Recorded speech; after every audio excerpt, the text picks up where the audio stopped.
Hello, YouTube. So a couple weeks ago, I visited Hacienda el Molino, which is an avocado farm that gives tours in San Jose de Minas, Ecuador. This is about an hour and a half from Quito, the capital. And I was on a mission.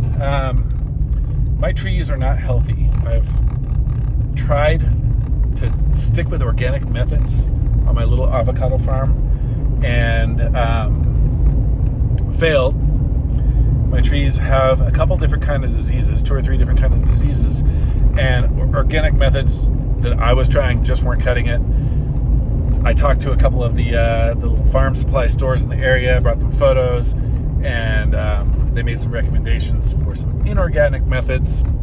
Those didn't really work either, and I was struggling. So I visited this avocado hacienda on a mission to figure out what I'm doing wrong and how I can correct my course. And I did the avocado tour, and I didn't do the typical tour at Hacienda el Molino. I really just barraged the owner, Marco, with my questions about my avocados,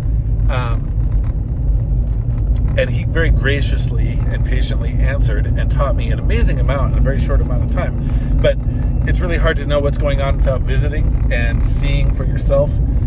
And towards the end of the tour, he mentioned that he has a product that he has created that it's an organic product. It's bacterial based and treats a variety of different things. I don't know what all the ingredients are. I think one of them definitely smells like sulfur.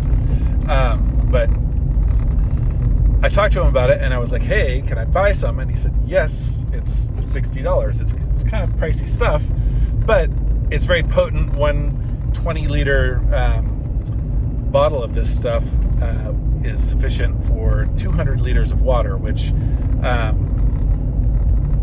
is more than enough to treat my little farm. So I wanted to buy it on the spot, and he said, hey, I could just sell it to you, but how about I visit instead? How about I take a look at your property and see what's going on there to understand better whether this is the right thing?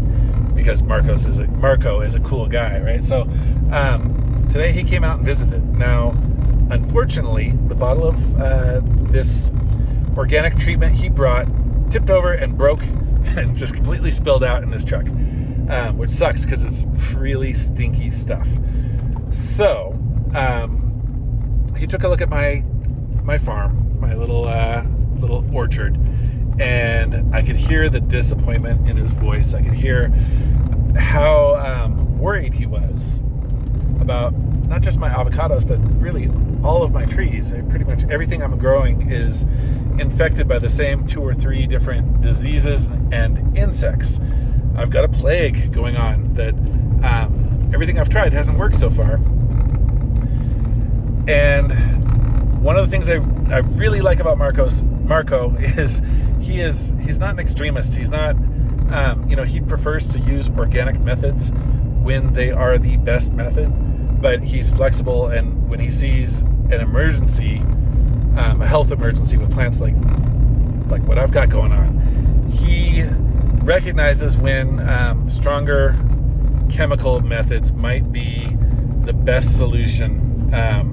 A temporary solution, because I do want to have an organic farm, but a temporary solution to save my trees before I switch over to all organic. So because that treatment he brought spilled, I'm driving out to his place. He's going to give me a list of the chemicals he recommends I use and how to use them, and then sell me the bottle of stinky special sauce that he has invented to start treating my farm in an organic and beneficial way.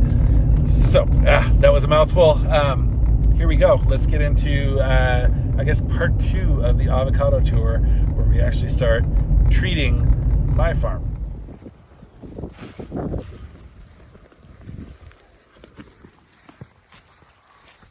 So as I was saying, I'm here with Marco again, and I'm gonna pick up some of his special sauce, his special avocado treatment, and also get some get some recommendations for some other things I need to do with my avocado trees and other trees after he's taken a look at the diseases my trees have and diagnosed them. All right, so while Marco is whipping up a batch of his secret sauce, I'm walking back to the car. I brought him one of my ricotos, and he gave me a and I don't even know the name of the tree. He said it in Spanish, but it was a difficult name. But he gave me another tree for free. His wife gave me a bag of avocados. That's what I love about the folks out here is they are so generous, and everybody, you know, you show up with a present, they give you something. Everyone takes care of each other every day. It's like a little birthday out here. And Marco's also gonna write up a explanation of the doses for the different products and what to use, how to treat the diseases that I have on my farm so that I don't lose my plants.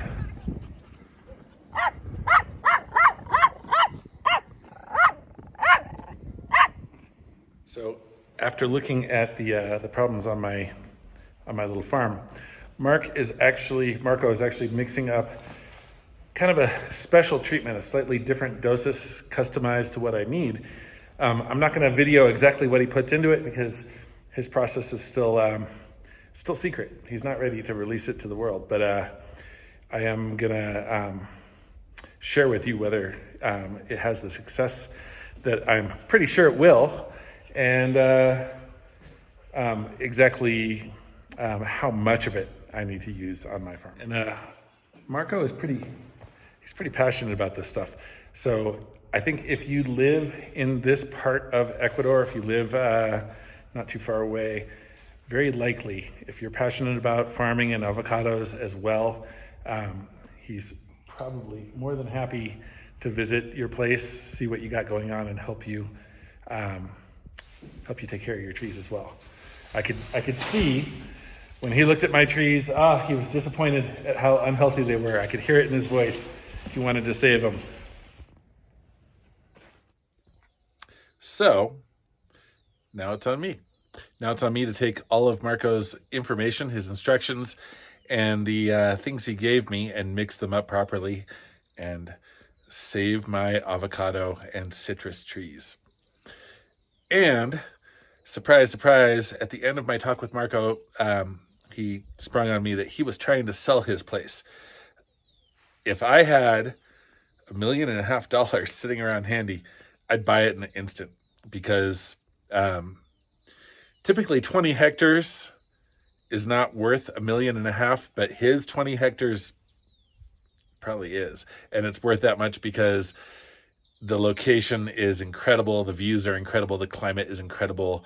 There are mature, productive avocado trees with a contract to supply MegaMaxi, which is one of the biggest grocery store chains in the area, and a beautiful house and restaurant and swimming pool, and I could go on and on. So he wanted me to put the word out on YouTube. I'm putting the word out on YouTube just as a friendly favor. No commission for me, just helping Marco maybe retire, because 20 hectares is a lot of land to take care of, and he's doing it on his own. So that said, I'm really sad because I felt like I just found a kindred spirit, somebody that was into the same things I'm into, and I could share information from. And more importantly, I told him straight up, I'm adopting you as my teacher, whether you like it or not. And I'm about to lose my teacher again. This happened when I was 6 and I tried to learn karate. But yeah, that's today's video. I'm standing in my under construction bodega to block the wind so that I can talk to you without a bunch of noise. Anyway, peace out.